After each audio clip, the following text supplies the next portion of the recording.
Professor Milsom, this is our fourth interview, and we've come to the point where we can discuss your published work.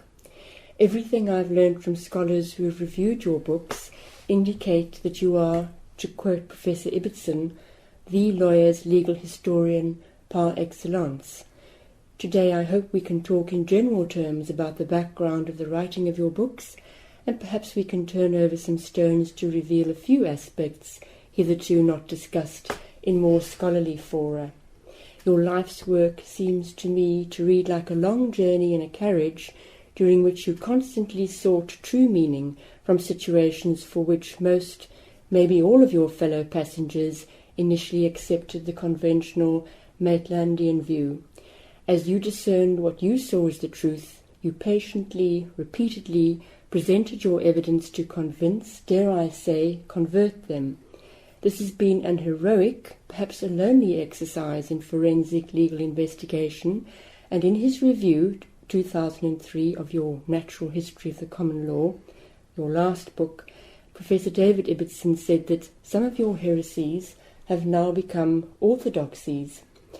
Do you believe, Professor Milsom, that you have by now converted most of your fellow passengers to your way of thinking?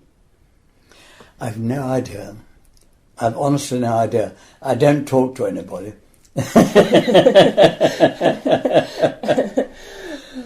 I'm sure I haven't altered John Baker's views on many things. I've really no idea.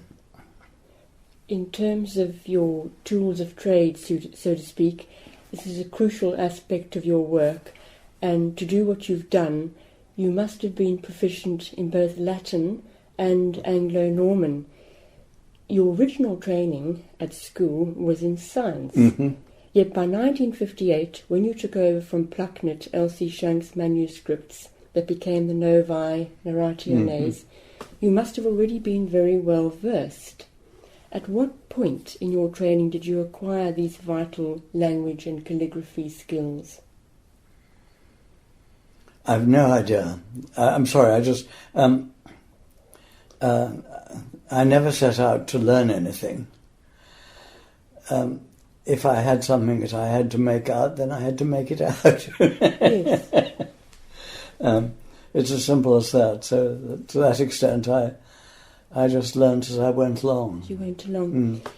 Because all the reviewers of your books comment on your great scholarship, and Professor van Koenigem suggests in his review of your 1985 studies of the history of the common law that your research is based on translations of hundreds of cases.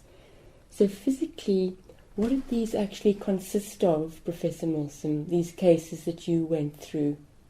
Were they, rolls of parchment or... Well, years ago I did a lot of work on plea rolls, and those are on parchment. You take a sheepskin and write on both sides of it, and when you fill it up you put another on top. And if you're me, it all ends up with your going into the Public Record Office and asking the brown-coated men for the roll for whatever term and year it is. And two brown-coated men stagger in, carrying on a stretcher between them a sort of coffin-like object, which is the roll for one term, which may be up to 1,000 membranes and weighs a ton. Extraordinary. I wondered about that. And parchment was expensive, so they used both sides. So when you've finished one side, you get strong men to turn the damn thing over and start on the backs, as it were. Where did you say these were kept, Professor Milsom? Where were these kept? In the Public Record Office. Right. Now in Kew. In my day, it was all in Chancery Lane, which was much more convenient than Kew. Yes.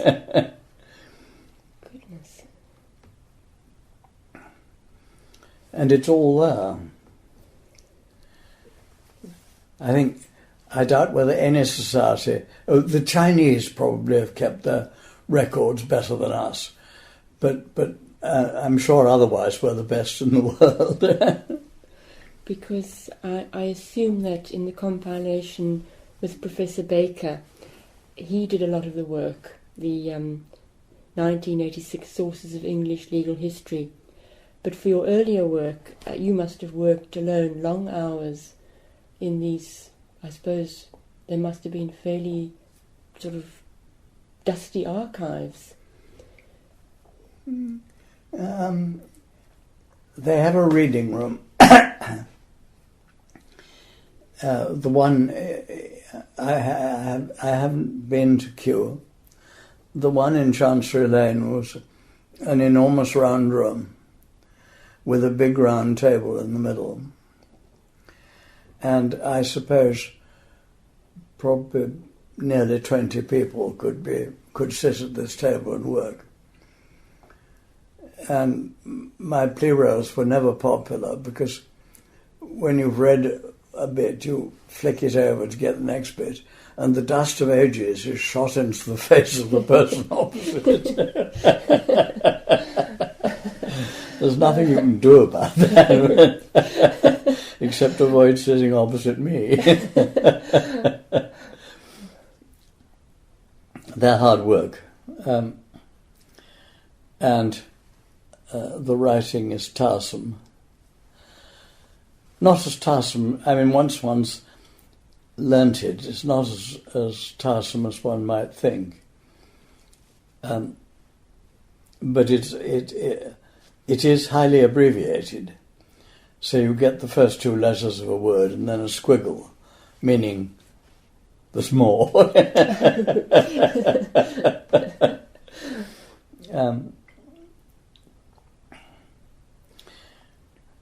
I don't think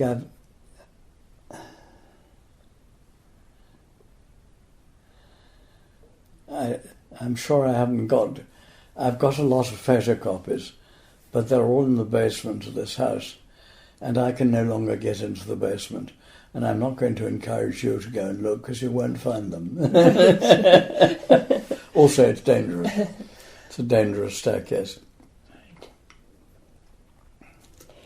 Professor Milsom, a repeated theme in your works are allusions to evolution, and I cannot but assume that in a curious way your legal historical researches were an extension of your youthful interests in natural history, and that you found there were in fact many analogous lines of thought in their respective methods of investigation. I don't know. I mean, I've always worked on the basis that if I need to read this damn thing, I'd better read it. And so one ploughs through that way. The plea roll clerks were, because parchment was expensive, they were as brief as they could be, and as many words as possible were abbreviated. So reading them wasn't like reading a book, and one struggled through.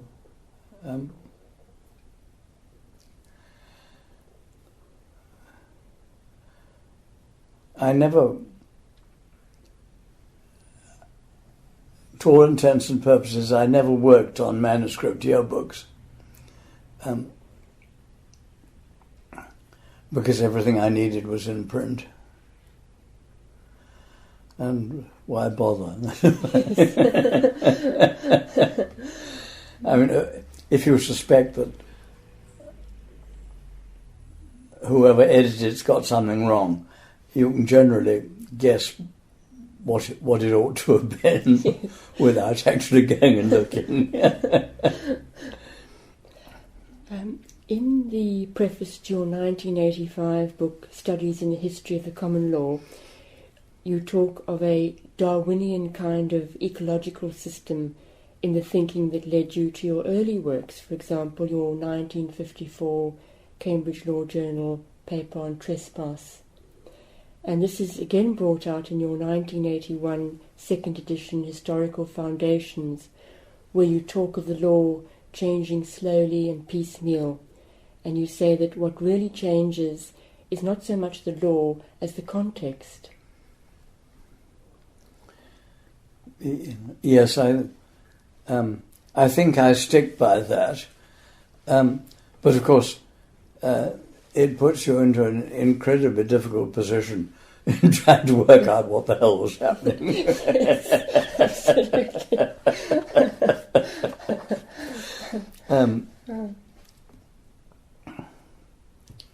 One can get quite a lot out of yearbooks and bureaus, but one needs always to remember that you may be missing all kinds of things. Yes. Mm-hmm. Do you think that your scientific interest has been crucial to your being able to make progress where perhaps others previously haven't seen perhaps the wood for the trees?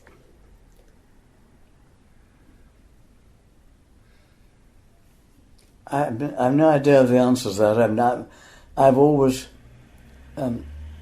if I read something and can't understand it, that bothers me. So I read it again and turn it upside down and smell it. You know what I mean? I don't think it's anything more than a sort of innate curiosity. Yes.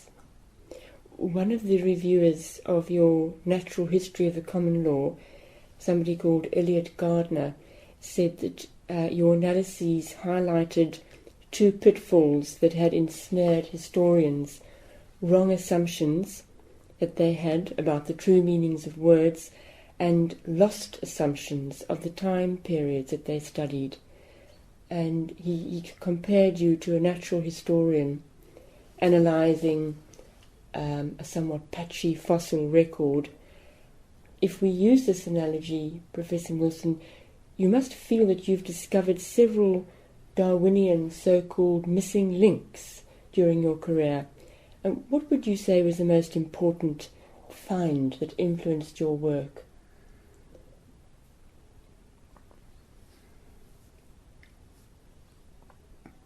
It's so long since I found anything I really...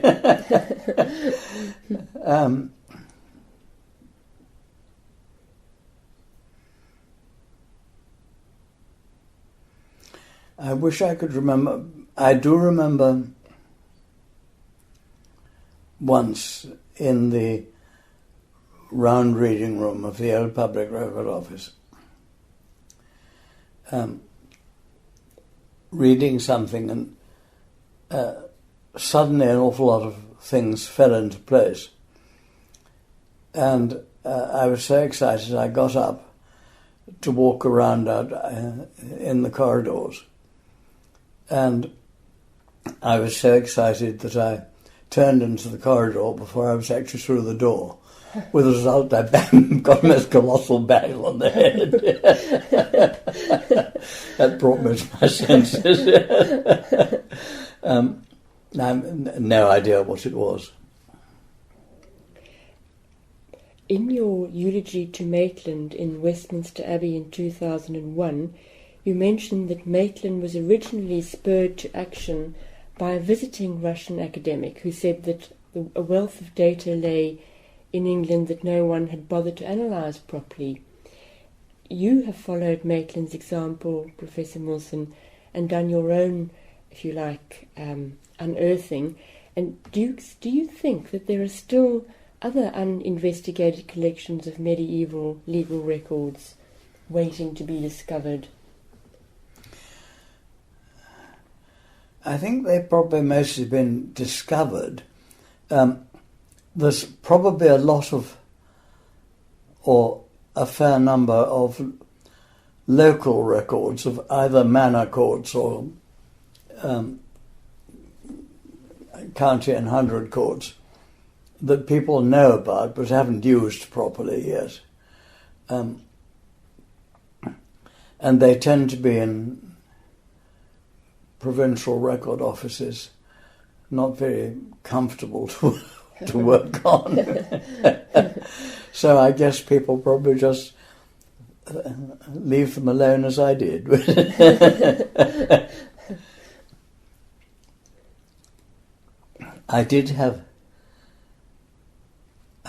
was one local record office I did work in, and that is the most luxurious scholarly reading room I've ever been in, the City of London's record office, Really? with its own records.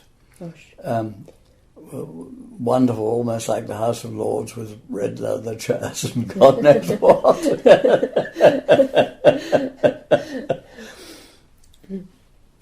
I think I only went there once because they're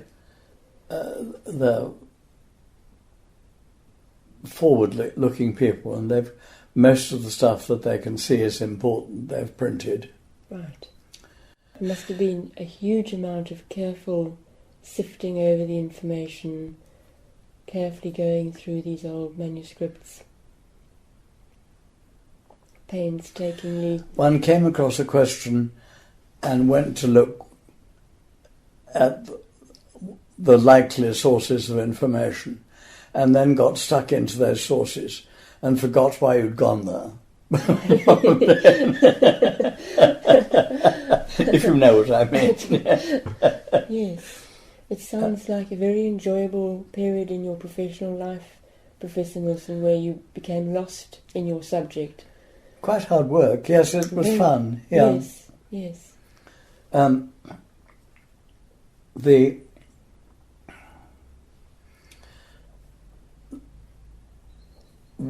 When I was working in Oxford, I was the law tutor at New College. Getting to the PRO then was it meant getting a train up in the morning and back in the evening, and that got so tiring that I went up on a Monday and back on Tuesday night, and up on Thursday and back Friday night, I think, and taught all my Oxford pupils on Wednesday, if you know. Gosh. Hard work. Yes. Yes, I couldn't do it now.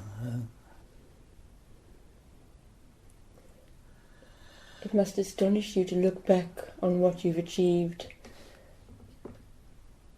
I mean, when one thinks back to the effort one is able doesn't have to much time for looking back. One's No. looking for one's spectacles, if you know what I mean. I understand. Yes, absolutely. Negotiating the daily sort of... Yes. Professor Milsom, you made a point repeatedly in your work about how others had perhaps failed to understand the clues in the records that enabled you to put a new gloss on the significance of legal regulation of medieval society. And your key phrase on this issue, and it's from your introduction to Pollock and Maitland, is, and I quote, "It was what was assumed," obviously by the actors at the time, "that we need to know, and not what was said." And it was misunderstanding these signals that caused the mistakes, if I can call them that, on which you parted company with scholars such as Maitland. They led to a sort of heresy that you spoke of in your introductory essay in the second edition of Pollock and Maitland. In fact, you suggested in your 2001 eulogy that Maitland may have realised that he'd underestimated this problem in his later years in the Canary Islands, but that he had not had time to address it.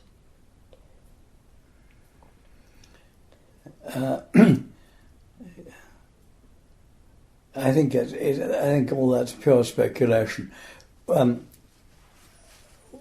we do know that he was occasionally frustrated that he was in the Canaries and had to be there to stay alive, and all the stuff was in London. Right.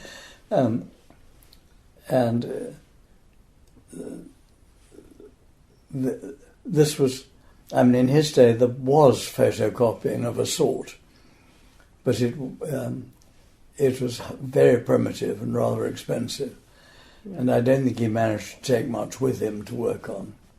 No. You don't think that perhaps he rather, in a way, wasted his remaining time on the book about letters to his friend Leslie Stevens, rather than looking into the other matters? Well, that's, of course, a personal choice on my part. The stuff on Leslie Stephen did take a great deal of time. But then, of course, he was deeply devoted to Stephen.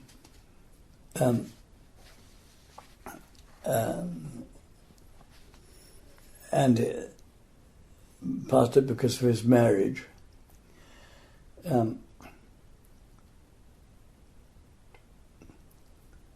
I wish he'd spent less time on Stephen and more time on the materials in London, but there you are. I mean, people do what they think they ought to do. Yes. And he thought he owed it to Stephen and to his wife to get that job done. And I'm speaking entirely from highly imperfect recollection, but he corresponded with heaven knows how many people over Stephen. Everybody Stephen was known to have been in contact with or written to, I think he wrote and got material that way. So that it was, for him, a huge research effort.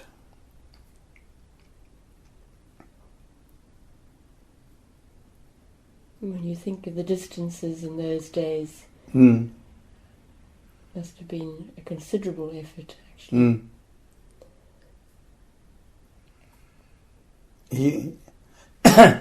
He must have had immense strength of mind, I think, to do as much as he did in his state of health.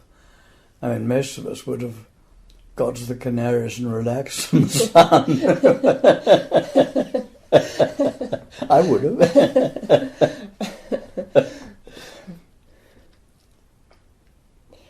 Professor Milsom, your analyses have been pored over by both legal historians and historians, and your conclusions have great significance for our understanding of medieval history as much as law. For example, the Assize of Novel Disseisin and how its introduction by Henry II was in truth for a very different purpose than had been previously assumed by Maitland, and the fact that it altered society in the way Maitland assumed it was meant to was a coincidental aberration according to the Milsomian school. Such contentious points have given many reviewers plenty to write about. Could I ask, maybe in a naive way, whether further resolution on such issues can be gleaned from the manner in which similarly feudal societies in Europe evolved?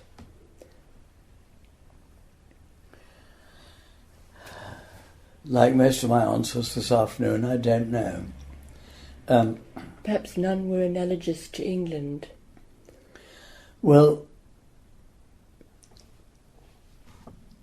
there was something similar in Normandy, which was plainly relevant. I don't think anybody has...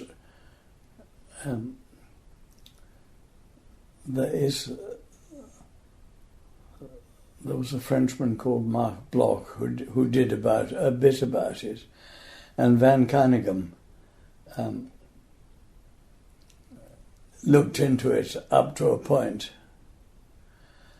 But he's really only interested in the English, you know what I mean? Right.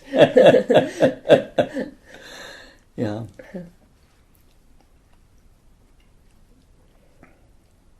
I found one particularly intriguing comment by you in the preface to your 1985 collected papers. You were commenting on parallels between the common law and the Roman law, and you said that in Rome, private law was based on the idea of private property, and this pitted man versus man as legal equals. Feudal law in England pitted man versus his lord, and this was your three-dimensional society, and that only later did the common law evolve our modern concept of man against man as more or less equals. You said that in today's society we seem to be going backwards. We are, aren't we? There's that blasted planning officer.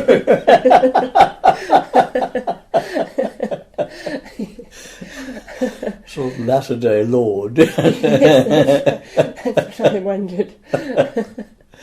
Do you think this trend is inevitable and perhaps irreversible, Professor Milsom? Probably. Given our complete reliance. I mean, since we seem to be persuaded that we have to regulate so much. I mean, our great-grandparents would be absolutely horrified.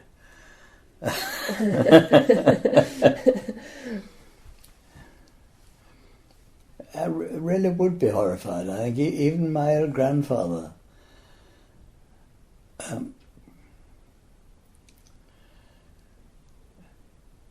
It's my land, my boy, it's my land, he said.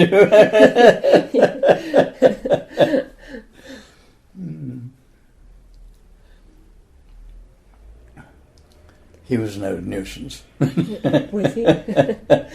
Do you remember him, Professor Milsom? Do you remember him?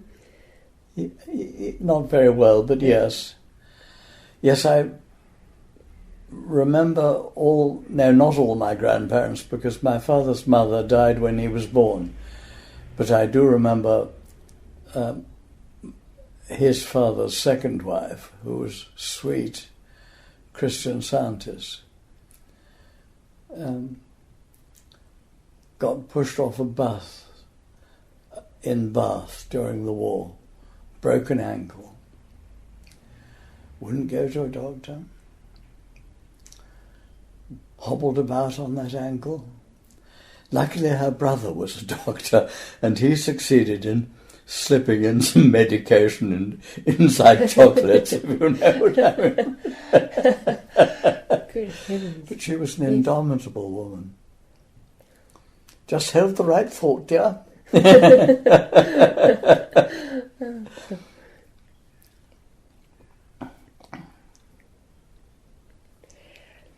I probably have more reviews and opinions on your 1981 second edition, the one I brought along with me, than any other of your books. It's still a prescribed text, and you said in the introduction that you were reluctant to do a second edition because the first edition had failed to hit its intended target. In truth, you did not say it was for beginners, but all the reviewers, and I read 6 of them, gave it very good reviews. They described it as very readable, exciting, sense of adventure, absorbing. Was it originally meant for undergraduates, Professor Milsom, the first edition?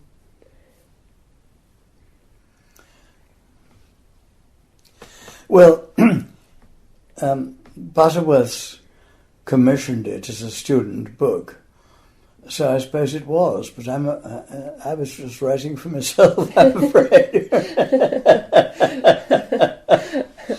And I think it did. I think time has shown that students find it a very difficult book. Yes.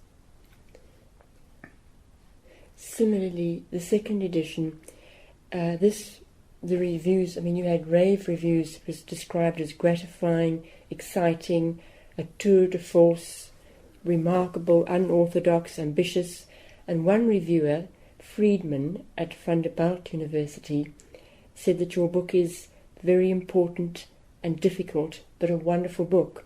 And he said that one of your refrains is that traces of English feudalism are still with us.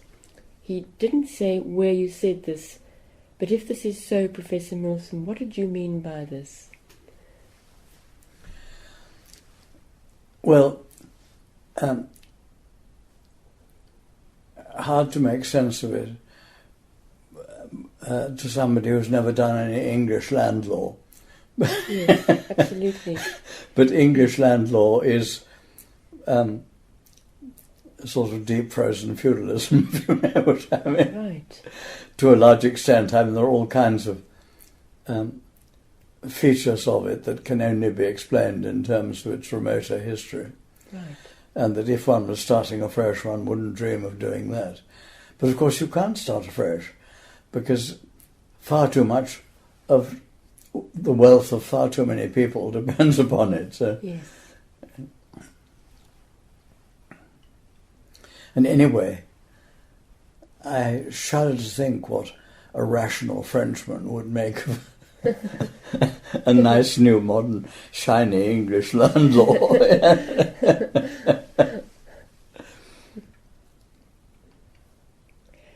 Another reviewer, Professor Clancy of Medieval History at Glasgow, discussed your notion that the yearbooks, being written in the vernacular, gave good insight into the true social legal position because, as you put it, they were unadulterated native discussions and they were centuries older in spirit. And Professor Clancy says that the vernacular was French, and he asks why French rather than Latin should have this effect, because writing law reports in French epitomized modernity at that time. Do you think he has a valid point, Professor Milsom? Yeah. Well, the whole history of legal language is in England. It's a very English story. Only the English would have stuck to Latin and French for so long. I really can't remember now when the Plerose began to be written in English, but it's probably in the 1800s. Right. Ludicrous. Yes. So it kept lots of people in gainful employment.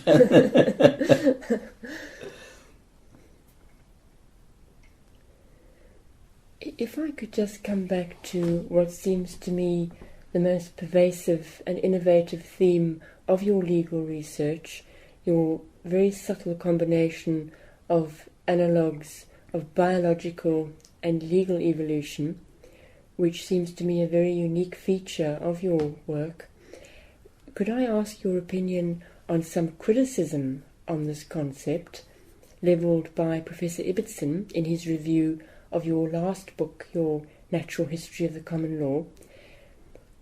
In particular, he questions your notion of the evolution of legal rules being achieved as an accumulation of incremental shifts. He wonders if there may not be a significantly larger role than you admit for sudden conscious shifts in rules, for example, by legislation.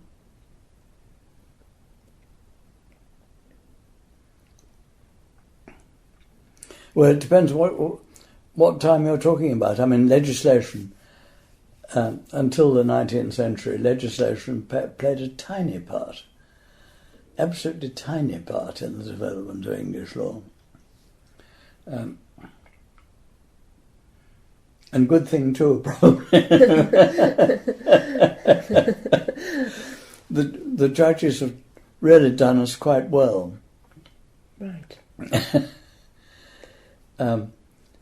And partly because of the obvious point that they are always dealing with a real situation and real people, whereas the legislator is often just dreaming stuff up. Yes.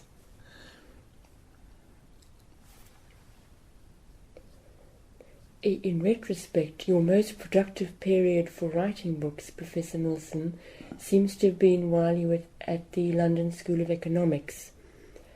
Was this because, as you said in an earlier interview, during this period, it was 1964 to 1976, you were more or less on your own in the department and you could get on with your work undisturbed?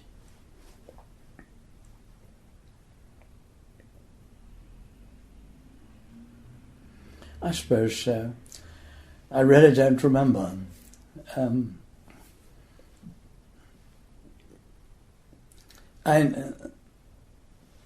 I never did much legal history in my office or room in college or whatever. It all went on at home. Oh. I dare say the thing about the LSE was that largely that I could compress my teaching into a day and a half. Wonderful. And spent the rest of the time at home, yeah. Wonderful. Mm. How disruptive it is to faculty members to have to teach heavy teaching loads in term time. And you wonder how they manage sometimes to do any research at all. Well, indeed. When I was in New College, which was that was the time of the heaviest teaching load I ever had. My ambition was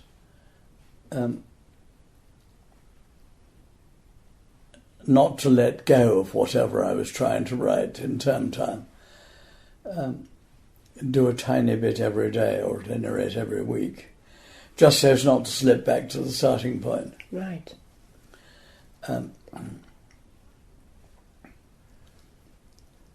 Yes, and I mean, teaching it does sometimes clear one's mind in the most wonderful way. Right.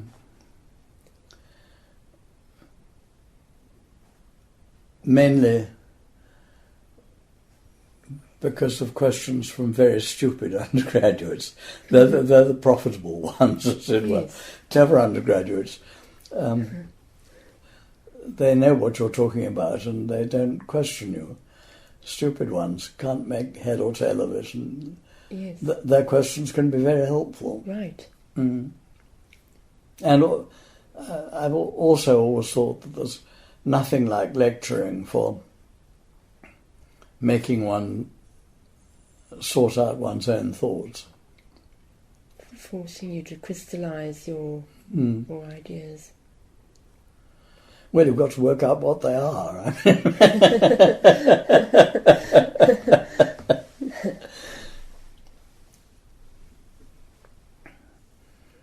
For a long time in my first Cambridge life, I was lecturing 4 days a week at 9 o'clock in the morning. And that was horrific because I couldn't prepare a lecture really ahead. So I would start about midnight and prepare the lecture and then give it, as it were. Interesting. Mm. Well, I suppose it meant that it came fresh off the cooker, as it were. Yes. It's very interesting.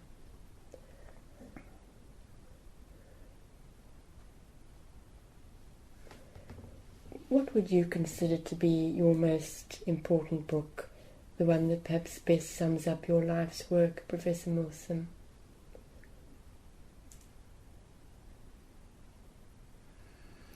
Oh, I think Historical Foundations, probably. It's the one where I look most widely at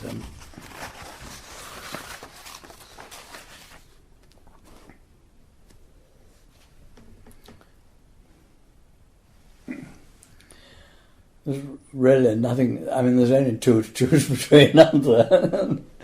I think probably the Historical Foundations was the one that made me think most.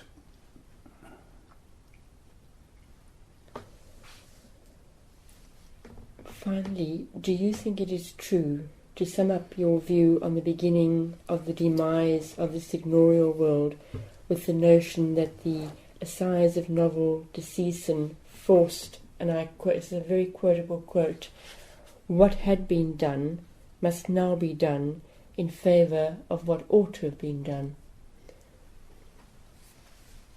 Golly, who said that? One of your quotes, Professor Milsom, one of your lovely quotes. Well, that's interesting.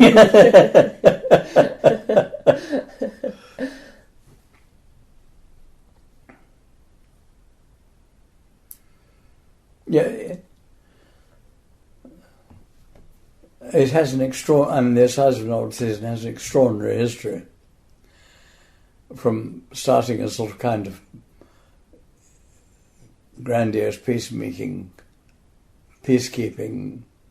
device, it ended up as the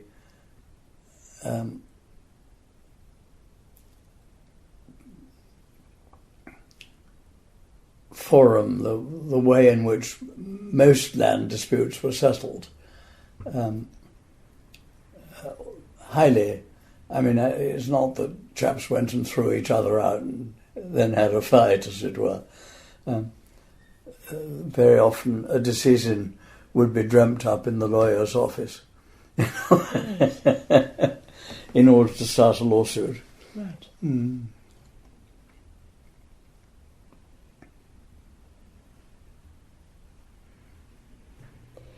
Professor Milsom, there's one last question. During my research into these interviews, I came across a reference to an article by someone called Mac Dizzy at Loyola University in New Orleans, and he suggests that perhaps some of the institutions of the common law can be traced back to Islamic foundations, and I wondered if you'd come across these notions in the past and whether you have any comments on whether this is a possibility. Well, almost anything is a possibility because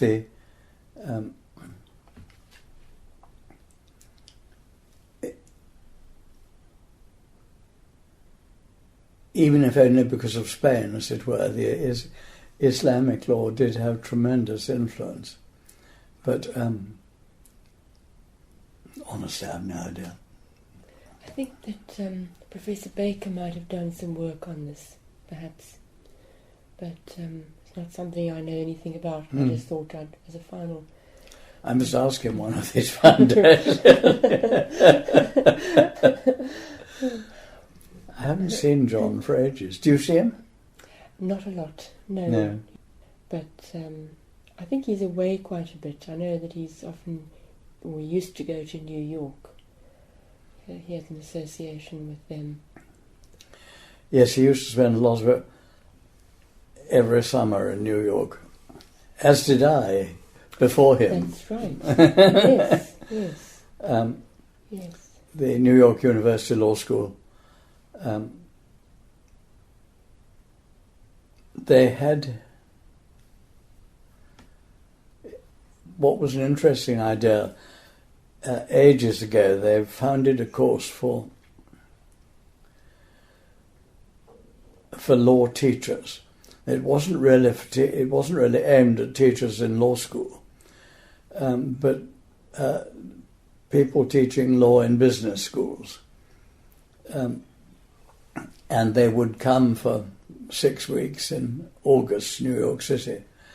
So they were brave and hardy people, as it were. And those who went to lecture to them were brave and hardy people too. Yes. I have it in mind that Peter Stein did it once or twice. And I was regular every third year for many years, and then John Baker took over. And John was there when the Twin Towers were attacked. Really?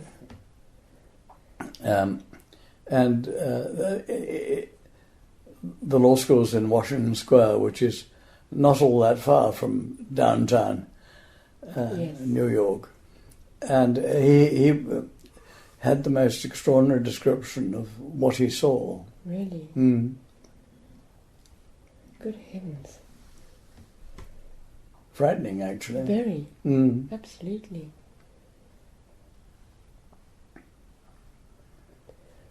Well, Professor Milsom, I must thank you again for so kindly talking to me about your scholarly work. I'm extremely grateful to you, and I'm looking forward to very much to preparing these for your tribute.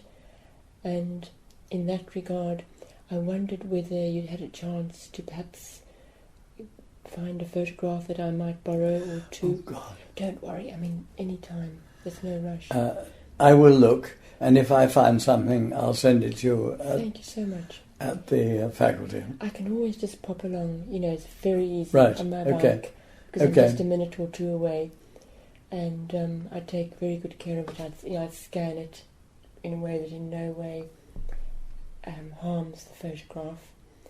And yes, I'll see what I can find. Thank you so much, because particularly if you do have any photographs you could let me borrow of yourself before you became famous, that's of great interest actually to our readers.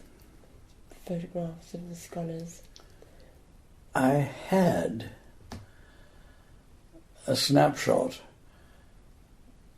of Sam Thorne and me talking in fantastic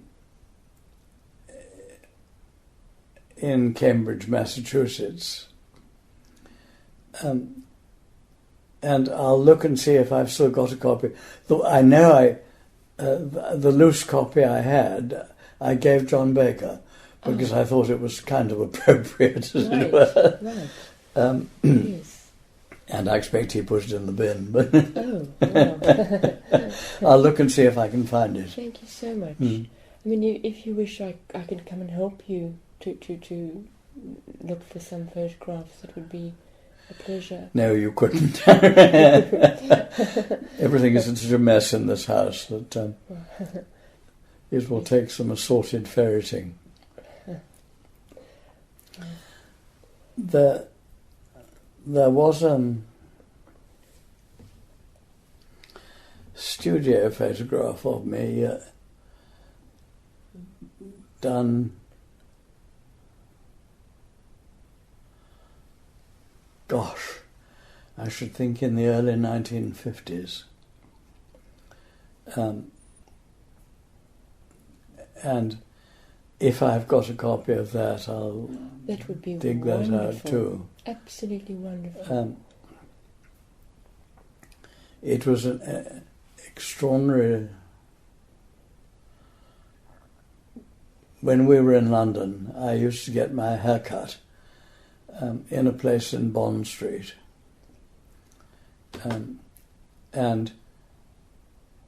the entrance to the barbers had in it a display window of a professional photographer. She was a very famous photographer, actually. She was called Lottie Meitner Graf. And she was about 95, I should think, when she took me. And 95 years of age. And I was terrified because she didn't have great studio cameras. She used a Rolleiflex. And to get her angles, she would stand on packing cases and that sort of thing. And this old lady is swaying to her. Wonderful. And you say she was 95. That's wonderful. She was an old lady at any rate. Yes. And I think probably I was still in Trinity at that time. And I probably told her this, and she told me all about her cousin, a physicist called Otto Frisch, who was a fellow of Trinity and a very famous man.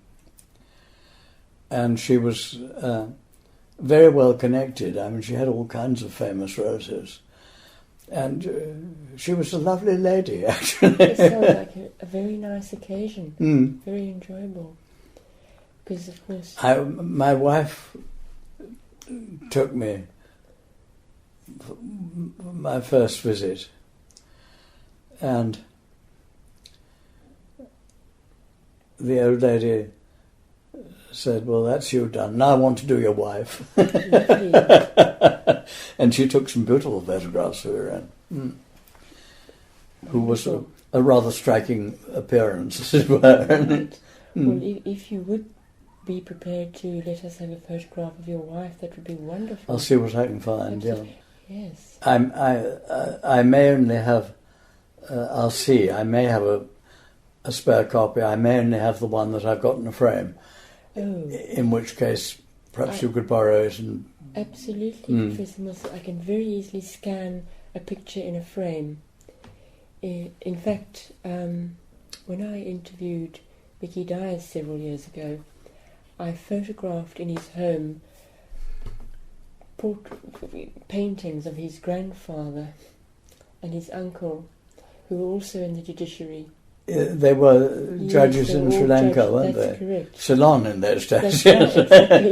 Yes, that's right. Yeah. And those are in the archive now. And I think you've told me, but is he still alive? No, in fact, I'm going to his memorial, his service tomorrow. Sadly, he died actually about 3 weeks ago. Right. Yes, and the service... It's a service in Magdalen, is it? It is in Magdalen, yes. I won't try to get there because... But I wish I could, as it were. He was a very nice man. Oh, I shall be very pleased to tell that to Julia, his daughter. Yes, yes, do. I will, actually. So I'm going to visit her in London. I intended to go long ago, but with my ankle, of course, I couldn't. But she's going to lend me some photographs of her father as a young man for the archive, which is right, yes. great. So I'm looking forward to that. I suppose I first knew Mickey when I came up, which I think was probably 1941.